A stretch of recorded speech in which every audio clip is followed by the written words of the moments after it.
Assalamualaikum warahmatullahi wabarakatuh. Bismillahirrahmanirrahim. Alhamdulillah wa syukrulillah, thumma salatu wassalamu ala rasulillah Nabiyyina Muhammad ibn Abdillah wa ala alihi wa ashabihi wa mawala. La hawla wa la quwwata illa billah, amma ba'd. Bapak Ibu jamaah salat asar Masjid Salahuddin yang dirahmati Allah, alhamdulillah dipertemukan kembali oleh Allah Subhanahu wa taala di majelis kita ini, majelis Tazkiyatun Nafas, yang sore ini kita masih ingin menuntaskan bahasan kita tentang kemuliaan, yang kemudian kita kemas dalam tema agar hidup seutuhnya dalam kemuliaan. Kenapa kita harus utuh dalam kemuliaan? Karena memang kemuliaan itu meniscayakan utuh. Tapi sebenarnya ada yang lebih penting lagi, adalah fakta bahwa kemuliaan adalah karunia yang Allah curahkan untuk manusia. Dan cara Allah Subhanahu wa taala mencurahkan karunia bernama mulia ini adalah dengan ungkapan walaqad karramna bani Adam. Sungguh dan sungguh kami telah memuliakan Bani Adam. Kami telah memuliakan manusia. Jadi bahasa yang dipakai oleh Allah adalah memuliakan, bukan memberi kemuliaan. Karena antara memberi kemuliaan dengan memuliakan itu pengertiannya berbeda. Kalau memberi kemuliaan, pertama yang diberi belum tentu mulia. Kan ada pemberian kehormatan, anugerah kehormatan, bintang apa yang mendapatkan anugerah kehormatan itu apa pasti orang yang terhormat? Belum tentu. Dan yang mendapatkan anugerah kehormatan boleh menolak. Tapi kalau bahasanya menghormati, murid menghormati guru, beda. Kalau menghormati itu berarti pasti, yang dihormati itu pasti terhormat. Nah, ini yang dipakai oleh Allah di surat Al-Isra ayat 70 adalah kami telah memuliakan manusia. Kalau Allah menyebut kami telah memuliakan manusia, berarti manusia adalah makhluk yang pasti mulianya. Karena yang memuliakan adalah Allah. Pasti mulianya, dan mulianya pasti permanen. Jadi bisa kita katakan kemuliaan adalah fitrah. Fitrahnya manusia itu mulia. Fitrahnya manusia itu mulia. Karena kemuliaannya diberikan oleh Allah. Bahasanya juga bukan diberikan, ya. Memang Allah yang memuliakan. Jadi betul-betul kemuliaan itu adalah fitrah. Fitrah kehidupan manusia.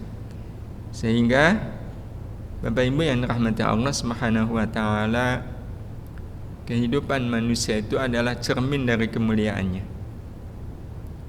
Kehidupan manusia adalah cermin dari kemuliaannya. Jadi kalau hidup ini diibaratkan cermin, maka sama seperti ketika kita bercermin.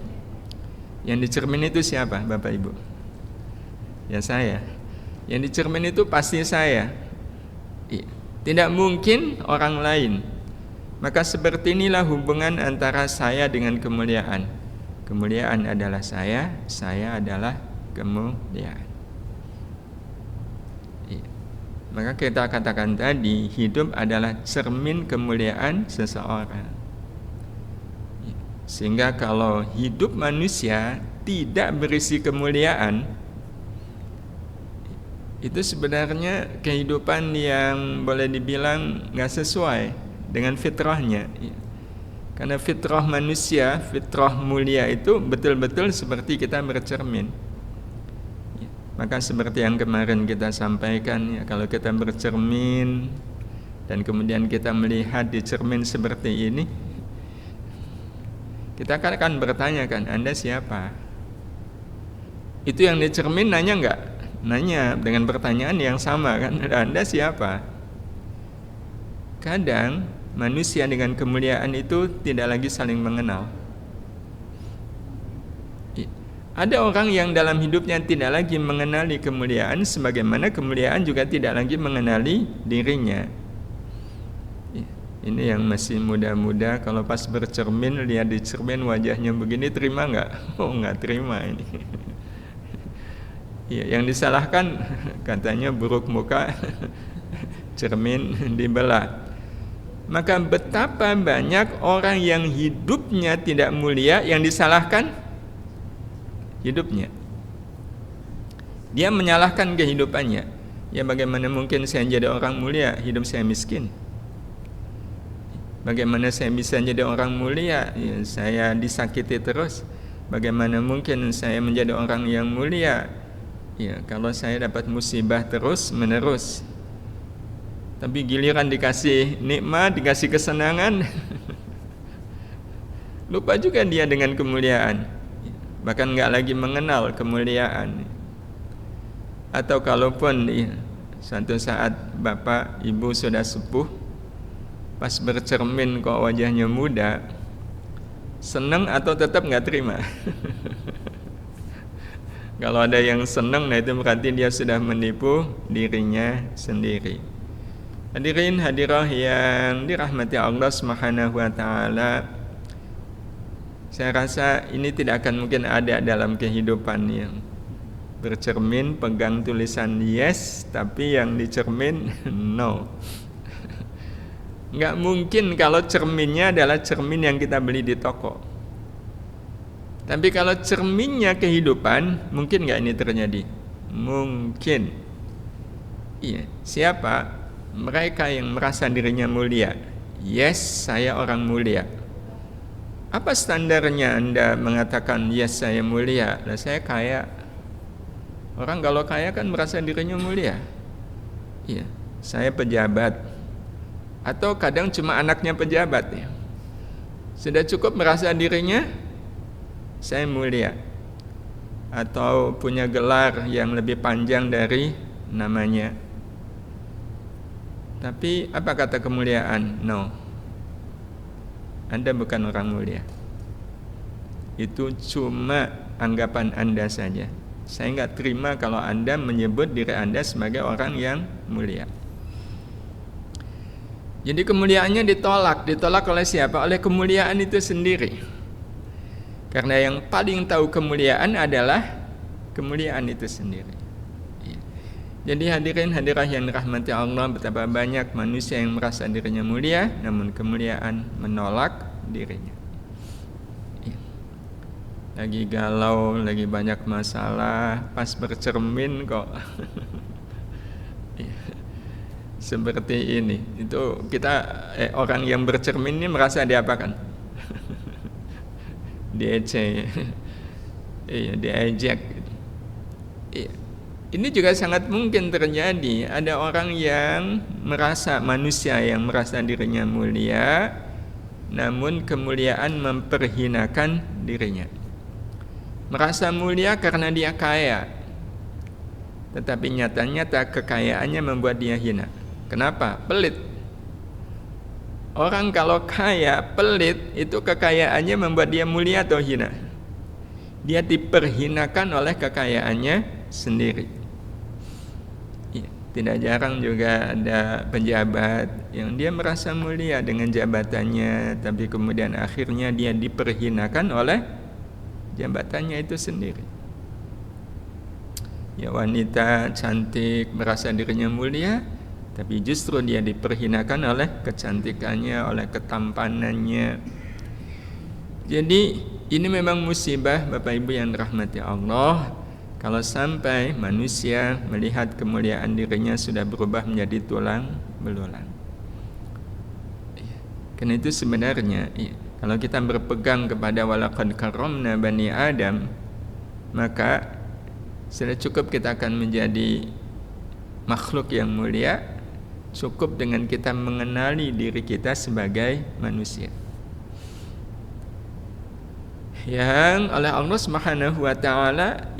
Kalau kemudian kita telusuri apa sih yang membuat Allah itu spesifik memuliakan manusia, kalau mau kita lihat penyebabnya, salah satunya adalah karena Allah memuliakan manusia dengan cara Allah memberi akal dan hati kepada manusia. Akal dan hati kalau betul-betul dipakai oleh manusia, di mana semua manusia pasti punya akal, punya hati, tidak pandang siapanya, pasti punya akal, pasti punya hati, yang kalau manusia mau menggunakan akal dan hatinya, pasti dia akan menjadi manusia yang mulia. Karena itu Bapak Ibu, siapapun yang mengenali dirinya sebagai manusia, maka dia akan menjadikan kemuliaan sebagai dirinya. Tidak mungkin manusia bertindak tidak mulia. Kalau sampai ada manusia bertindak tidak mulia, penyebabnya cuma satu. Dia tidak lagi mengenali dirinya sebagai manusia. Hanya manusia yang tidak lagi mengenali dirinya sebagai manusia yang bertindak tidak mulia. Jadi kalau ada manusia yang bertindak tidak mulia, itu karena dia tidak lagi mengenali dirinya sebagai manusia, atau lupa bahwa dia manusia. Oh, ternyata saya manusia ya. Tapi kalau sampai ada manusia yang lupa bahwa dirinya manusia, itu kan sebenarnya sebuah tanda tanya besar. Apa sebenarnya yang menjadi penyebab manusia kok bisa sampai lupa bahwa dirinya manusia? Bapak Ibu yang dirahmati Allah Subhanahu wa taala, kalau ada sekumpulan anjing begini kita lemparkan tulang, apa yang dilakukan oleh anjing-anjing ini? Berebut. Iya. Makanya ada peribahasa bagai anjing berebut tulang.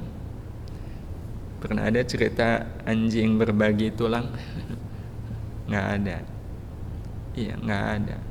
Maka kalau seandainya anjing berebut tulang, orang-orang akan mengatakan apa? Dasar anjing. Nah, kalau orang mengatakan dasar anjing, betul nggak? Betul, memang anjing. Nggak ada cerita anjing itu berbagi. Mereka berebut. Nah, untuk bisa dapat itu tulang, maka logikanya apa yang dilakukan oleh anjing ini? Menyingkirkan anjing yang lain. Walaupun mungkin anjing yang lain itu masih ada hubungan nasab. Anjing kan punya anak juga, punya ayah, punya ibu, ya. Nggak peduli, singkirkan. Maka Bapak Ibu yang dirahmati Allah, seandainya manusia suka berebut, maka adalah manusia yang tidak lagi mengenali dirinya sebagai manusia.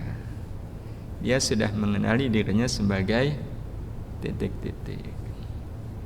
Gak usah disebut Bapak Ibu, karena mereka sendiri yang mengidentikan dirinya.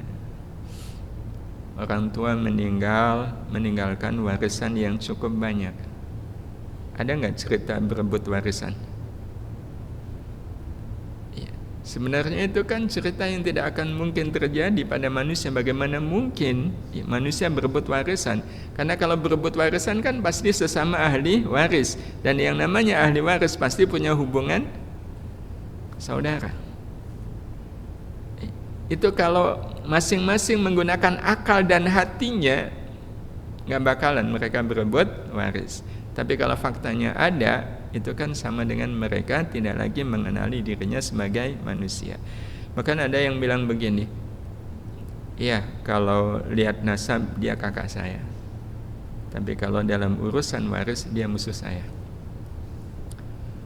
Kalau menyebut kakak sendiri, adik sendiri sebagai musuh kan berarti dia tidak lagi mengenali bahwa saya adalah adiknya, saya adalah kakaknya. Tulang yang paling enak diperebutkan di kalangan manusia itu tulang apa? Jangan menyebut tulang iga. Bukan, maksud saya tulang yang paling banyak ininya, keuntungannya, kekuasaannya. Itu tulang paling enak untuk diperebutkan katanya. Ada kesempatan nih untuk dapat kekuasaan. Iya, kan kadang per 5 tahun ya rebutan kekuasaan. Pas saya mau ikut kok loh si A ikut juga nih. Waduh gawat, saya kalah ini. Kalau harus lawan si A, gimana caranya A ini disingkirkan sehingga dia tidak ikut dalam perebutan itu. Dan cara menyingkirkannya itu cara yang mulia atau hina? Ya dari bahasa menyingkirkan saja sudah nggak ada kesan mulia. Padahal cara menyingkirkannya juga itu bukan cara yang mulia. Yang kalau mereka masih ingat saya ini manusia, pilih rebutan dengan cara menyingkirkan atau keluar, saya nggak ikut rebutan. Pilih keluar kalau masih ingat manusia. Tapi ini kan yang terjadi. Hadirin hadirah yang dirahmati Allah Subhanahu wa taala, kalau ada monyet ngambil pisang itu dia izin nggak? Enggak pakai izin, ya tiba-tiba dibawa naik ke atas, dimakan sendirian. Dia ngambil pisang yang bukan haknya. Iya. Nah, ketika melihat monyet ini, orang-orang kan bilang apa? Dasar monyet. Iya, salah enggak? Ya enggak, emang monyet dia. Tapi ada enggak manusia yang mengambil bukan haknya? Maka kalau ada manusia yang suka mengambil yang bukan haknya, adalah manusia yang tidak lagi mengenali dirinya sebagai manusia, dia sudah mengenali dirinya sebagai titik-titik. Gak usah disebut, karena kalaupun disebut dia menerima atau marah, nggak terima kan. Padahal kan ada kemiripan. Mengambil yang bukan haknya. Bahkan bisa jadi monyet jauh lebih terhormat. Monyet ngambil pisang paling sesuai dengan kebutuhan. Manusia sekalinya ngambil pisang itu nggak cuma sekedar 1 sisir 2 sisir, dia ngambil sekaligus kebunnya yang bukan haknya. Hadirin hadirah yang dirahmati Allah Subhanahu wa taala, ada kucing kok selingkuh. Orang bilang apa? Ya, dasar kucing. Jadi kalau ada manusia yang selingkuh, itu manusia yang sudah mengenali dirinya sebagai. Maka betul Bapak Ibu, siapapun yang tidak lagi mengenali dirinya sebagai manusia, maka ia akan menjadikan kehinaan sebagai dirinya. Maka menjadi ibrah kalau di Quran ya, berulang kali Allah Subhanahu wa taala menyebutkan ya, ada manusia-manusia yang sebenarnya manusia tapi Allah menyebutnya ulaika kal an'am, mereka itu kayak hewan ternak. Kenapa? Rakusnya sama dengan kambing.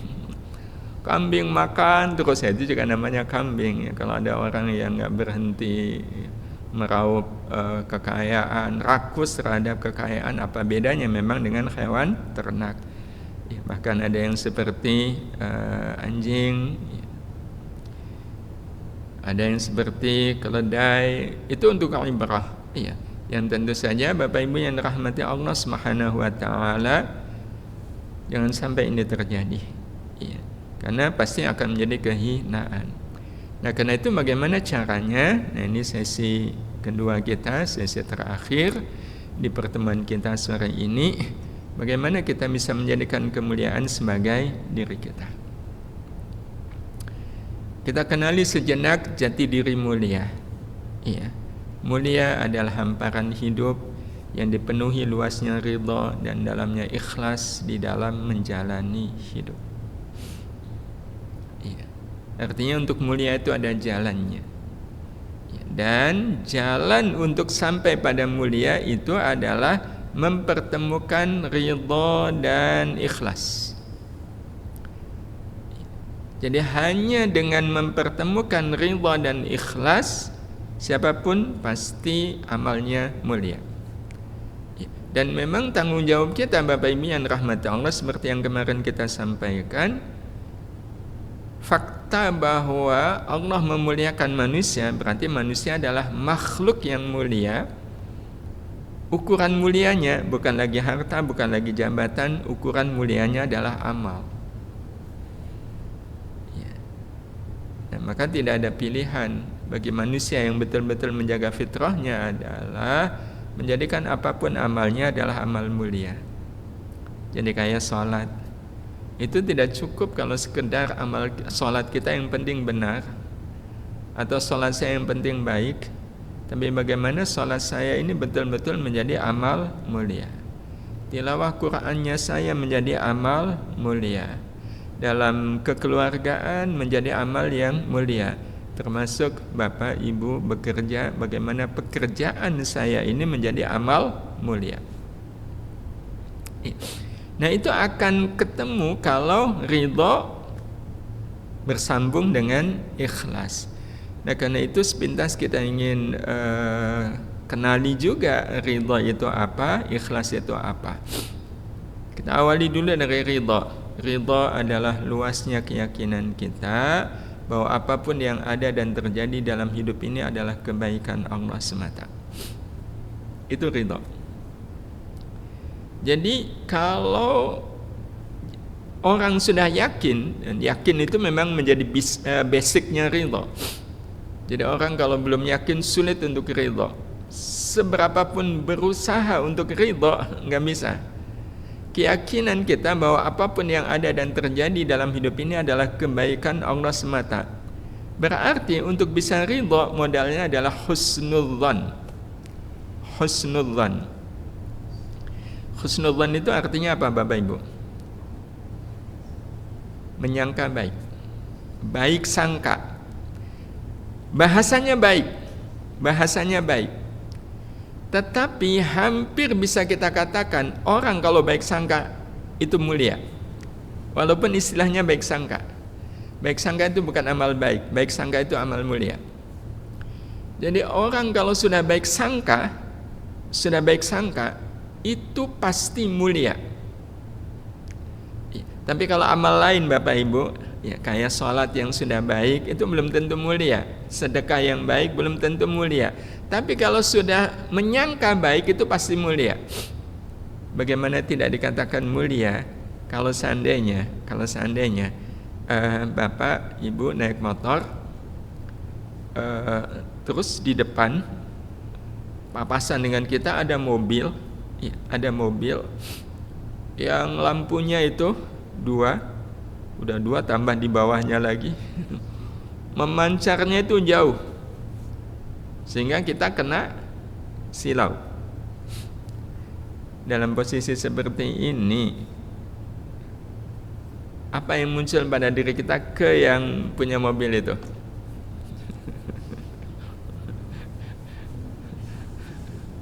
Senyum atau menggerutu? Kalau kemudian kita mangkal, jengkel, menggerutu, itu artinya kita baik sangka atau buruk sangka? Buruk sangka. Ya. Tapi bayangkan kalau seandainya kita ngelihat lampu yang begitu sangat silau itu, ya, kemudian di hati kita mungkin beliau tidak tahu, mungkin memang setelan mobilnya begitu, mungkin itu bukan mobil dia, tapi dia harus pakai. Tapi yang jelas orang kalau naik mobil dan lampunya terang itu seneng nggak? Dia seneng. Nah, atas senengnya dia, kita juga ikut seneng. Boleh nggak kalau ada orang seneng kita ikut seneng? Boleh. Padahal senangnya dia membuat saya susah. Tapi kita bisa menjaga, itu orang yang punya mobil pasti senang sekali karena lampunya terang benderang. Padahal lampu dia membuat saya silau. Tapi kita tetap merasakan senangnya beliau, bahagianya beliau. Salah nggak? Dan kalau kita bisa lakukan itu, kan dasarnya kita baik sangka kepada beliau. Kita orang apa? Mulia. Maka bayangkan kalau ini kita lakukan ke Allah. Kita lakukan ke Allah. Ya. Bapak Ibu yang dirahmati Allah, para bapak, para suami, pernah diomelin istri nggak?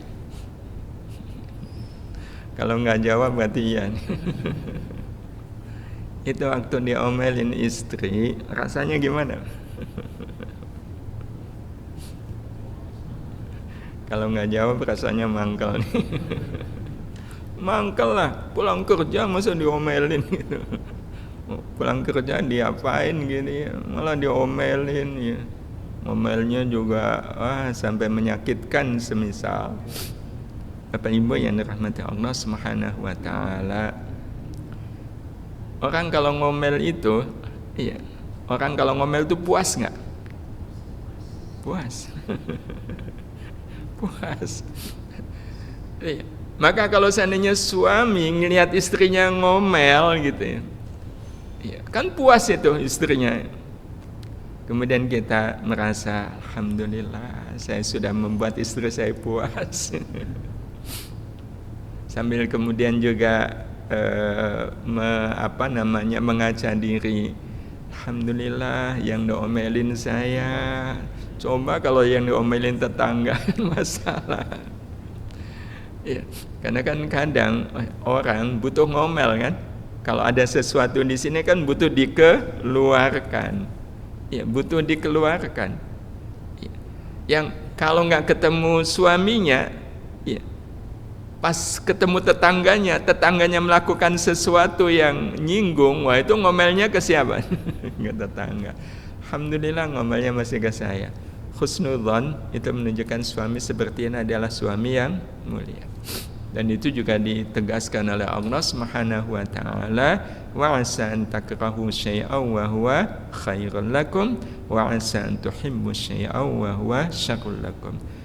Al-Baqarah 216. Boleh jadi kalian tidak menyukai sesuatu, tetapi sesuatu itu baik bagi kalian, dan boleh jadi kalian membenci sesuatu, tetapi sesuatu itu baik bagi kalian, dan boleh jadi kalian menyukai sesuatu, tetapi sesuatu itu buruk bagi kalian. Inilah yang menyebabkan kita ridha. Bapak Ibu yang dirahmati Allah Subhanahu wa taala, ridha akan membuat kita menerima kenyataan apapun sebagai wujud kehormatan dan pemuliaan dari Allah untuk kita. Ya. Dan biasanya ridha itu pasangannya dengan kenyataan manis atau kenyataan pahit. Kenyataan pahit. Bapak Ibu yang dirahmati Allah Subhanahu wa taala, kita kalau senyum kepada yang senyum, sebutannya kita orang apa? Paling pol orang baik. Tapi kalau kita tetap senyum kepada yang manyun, sebutannya tidak cukup kalau disebut sebagai orang baik. Kita orang mulia. Kita kalau membela orang yang baik ke kita, orang akan mengatakan itu orang baik sekali. Dia bela teman baiknya. Bayangkan kalau kita membela orang yang nggak baik sama kita. Kita bela orang yang suka menyakiti kita. Dan orang juga tahu yang kita bela adalah orang yang pernah bahkan menfitnah kita. Tapi kita bela beliau. Sebutannya mulia. Dan itu kuncinya ada pada ridha. Berarti ridha itu tanda apa? Tanda bahwa kita masih mengenali diri kita sebagai manusia. Sebenarnya Bapak Ibu, cukup dengan kita mengenali bahwa kita manusia, iya, kita manusia, kita akan menjadi manusia yang ridha. Kenapa? Karena salah satu kemuliaan manusia punya akal, punya hati. Ya, salah satu kelebihan akal adalah bisa menghitung. Bisa menghitung. Bapak Ibu yang dirahmati Allah Subhanahu wa taala, kalau seandainya Bapak Ibu diminta memilih, kalau ke utara dapat 100.000, Kalau ke selatan dapat 10 juta. Jaraknya sama, ke utara sama, ke selatan juga sama. Pilih mana? Ke utara atau ke selatan? Kenapa pilih ke selatan? Karena dapatnya banyak. Sama jalannya, sama jaraknya. Kenapa saya harus ke utara? Itu kan karena kita masih bisa menghitung. Kalau sampai ada orang lebih memilih ke utara padahal cuma dapat 100 ribu, dia nggak pilih ke selatan, itu kira-kira orang ini siapa? Orang yang nggak bisa menghitung. Ya kalau nggak bisa menghitung berarti nggak punya akal. Akalnya nggak dipakai. Nah, salah satu yang membedakan manusia dengan binatang adalah manusia punya akal. Ya. Maka yang tadi kita sampaikan, berbuat baik kepada orang yang baik ada pahalanya, berbuat baik kepada orang yang tidak baik ada pahalanya. Mana yang lebih besar pahalanya? Sama baiknya, yang pahalanya lebih banyak kepada orang yang tidak baik. Maka kalau kita masih mengenali kita manusia, kalau mau berbuat baik, kita berbuat baik ke yang mana? Maka pertanyaannya, kalau sampai kita tetap berbuat baik kepada yang baik, enggak mau berbuat baik kepada yang tidak baik, berarti kita siapa? Kalau disebut manusia jadi tanda tanya. Jadi tanda tanya. Loh, Bapak bisa menghitung enggak? Kan lebih banyak pahalanya. Ya, tapi tetap kalau dia dibilang ini Bapak enggak menggunakan akal, tetap enggak terima. Jadi Bapak Ibu yang dirahmati Allah Subhanahu wa taala, cukup menjadi manusia kita akan mengenali diri sebagai manusia, kita akan membuat ridha. Dan hadirin hadirah yang dirahmati Allah Subhanahu wa taala, ridha membuat kita melihat kenyataan apapun sebagai cara Allah membantu kita untuk beramal baik. Jadi karena itu Bapak Ibu, kenyataan pahit itu pemuliaan. Mana yang masalahnya berkelas? Kalau seandainya Bapak Ibu punya masalah, mana yang masalah kita berkelas? Ketika kita bermasalah dengan orang yang tidak baik atau kita bermasalah dengan orang yang baik? Mana yang masalahnya berkelas? Kalau kita bermasalah dengan orang yang baik, kan? Wah, itu berkelas. Maka kalau seandainya kita marah karena dihina orang yang tidak baik, kita marah, itu marahnya kita marah yang menunjukkan kita orang yang berkelas atau tidak berkelas? Tidak berkelas. Jadi ridha membuat kita melihat kenyataan apapun sebagai cara Allah membantu kita untuk beramal baik yang mengantarkan kita sampai pada tujuan hidup yang didamba, yaitu menjadi orang yang mulia. Jadi menjadi orang yang mulia itu Bapak Ibu yang dirahmati Allah Subhanahu wa taala, iya, lebih dekat kalau kita mengalami kenyataan pahit daripada kenyataan manis. Iya, sebagai contoh, orang cenderung akan menunjukkan kemuliaannya atau kehinaannya ketika jalan, tapi jalannya seperti ini. Kita aja kalau naik mobil gitu ya, naik motor menuju ke satu tempat, jalannya kayak gini, kita akan menunjukkan diri kita orang mulia atau orang hina. Tiba-tiba aja siapa sih bupatinya? Sudah mengatakan siapa sih bupatinya, itu saya. Iya, sudah menunjukkan bahwa ya, kenyataan ini tidak menjadi kesempatan baik kita untuk mengantarkan kita menjadi orang yang mulia. Ya, padahal kenyataan pahit adalah jalan terpendek menuju tujuan. Ya. Sementara kalau kenyataan manis, Bapak mau ke sini, iya, kita ada di sini, tujuannya di situ, muter enggak? Maka kenyataan manis adalah jalan memutar menuju tujuan. Berarti sebenarnya dalam hidup ini ya memang kita nggak bisa memilih. Tapi kalau seandainya Bapak Ibu yang dirahmati Allah dihadirkan kenyataan manis dan kenyataan pahit, mana yang lebih memungkinkan kita menjadi orang yang mulia? suami akan lebih mungkin menjadi suami mulia itu kalau beristri yang baik atau beristri yang kurang baik. Kalau istrinya baik, santun, ya, nerima, ya, akhlaknya juga baik, paling pol suaminya hanya akan menjadi suami yang baik. Bayangkan kalau seandainya ada suami punya istri judes, cerewet, bawel, rewel, ngeyel gitu.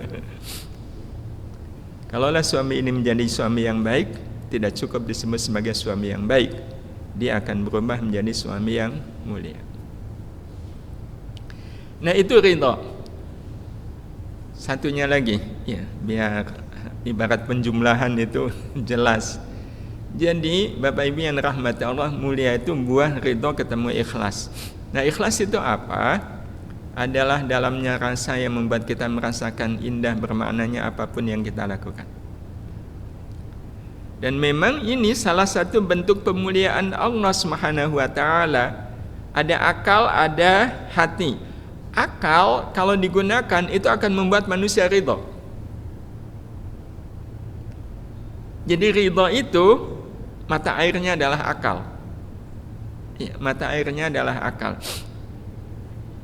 Bapak Ibu, ya, pekan lalu kita sudah sampaikan, ya, jam kerjanya 8 jam, ya, gajinya 10 juta semisal, ya, 10 juta. Tapi tiba-tiba atasan nambah 1 jam, berarti 9 jam, ya. Tapi gajinya dinaikkan jadi 50 juta. Ridho enggak? Nambah 1 jam.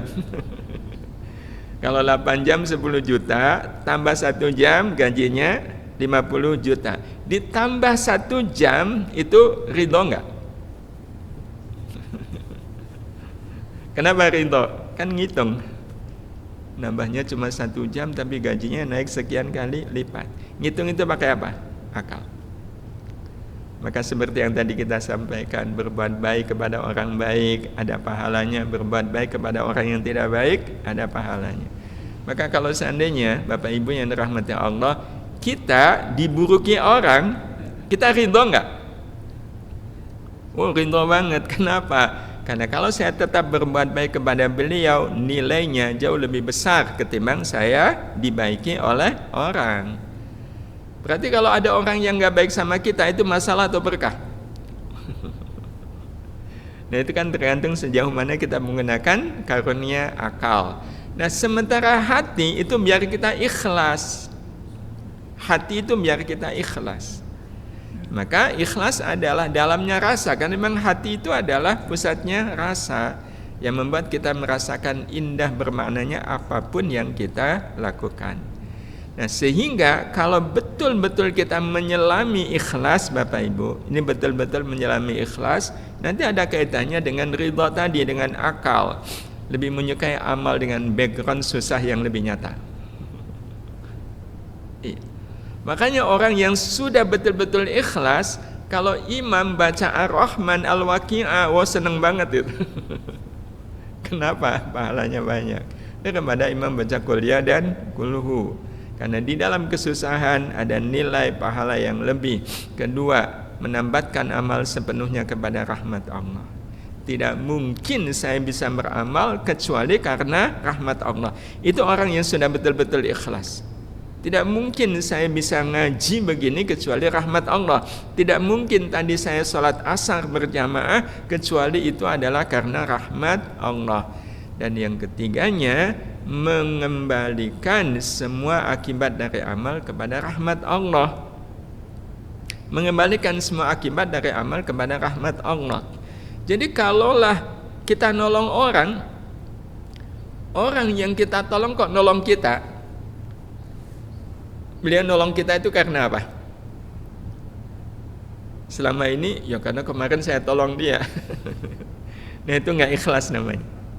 Itu gak ikhlas. Dia merasa orang menolong saya karena saya suka menolong dia. Itu tanda orang yang gak ikhlas. Kalau orang ikhlas, saya beramal itu untuk Allah. Kalau dia nolong saya, ya itu rahmat Allah.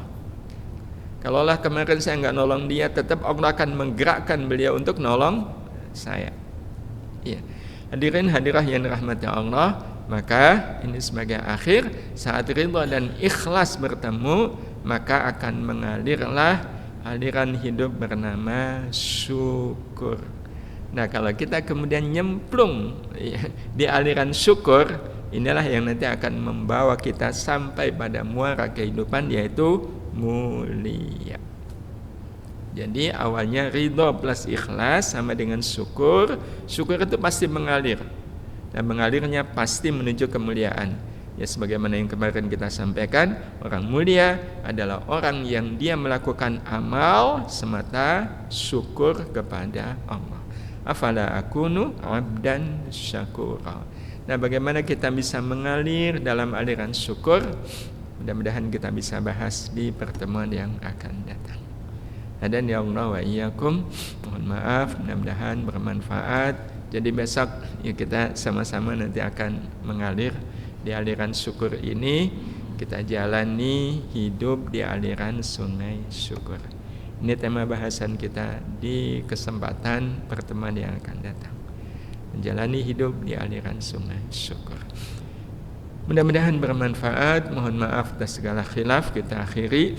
Subhanakallahumma wa bihamdika asyhadu an la ilaha illa anta astaghfiruka wa atubu ilaik. Assalamualaikum warahmatullahi wabarakatuh.